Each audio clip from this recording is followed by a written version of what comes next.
The Safari Rally is round 3 of the World Rally Championship. Drivers compete in 14 different countries in various conditions, from the thick snow at Rally Sweden to the smooth tarmac of Germany. The Kenya leg, however, poses a unique challenge, not just for drivers, but the teams and tyre manufacturers as well. Our reporter Emmanuel Ndungu delves into what makes the Safari Rally so special.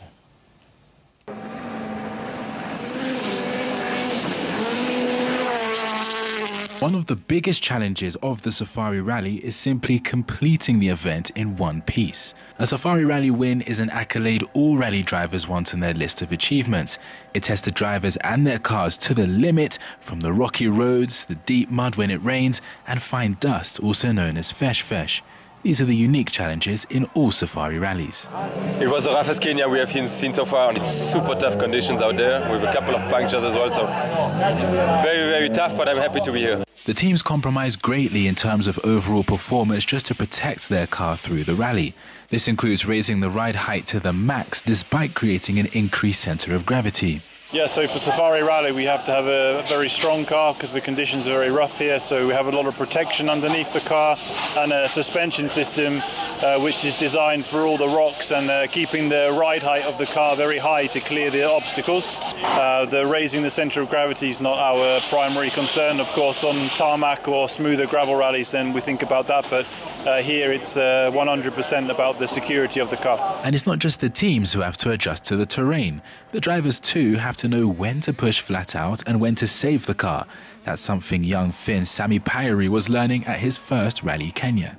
You need to find the balance where you really need to save the car, but of course there is some sections where you can go completely flat out, and like the others are obviously doing this, so just need to adapt to this and try to find the places where we can push as well. The tyre manufacturer also has their work cut out, developing a specific tyre for the event. This year was particularly challenging as it was Hankook's first attempt at the task. So motorsports in general is always a challenge, but rally is a special beast altogether, and particularly Rally Kenya. There are different types of conditions that we can see here. We have them all, and sometimes we have them all in a single stage. Nowadays, teams can only make minor adjustments to adapt their car to the rally. In the Safari Rally's previous stint in the WRC, though, up until the early 2000s, teams would come out to Kenya months in advance to develop an entire car specific to the Safari. A long time back, people were allowed to do special testing, prepare yourself, and the works teams like Toyota and Yoa Kankunen and these guys, you used to come to Kenya like 4 months before the rally, and they used to go on the route. They would go up and down. They would make sure these are the right type of suspensions needed here, drive shafts here, tires here. Emmanuel Ndungu, Citizen TV, Naivasha.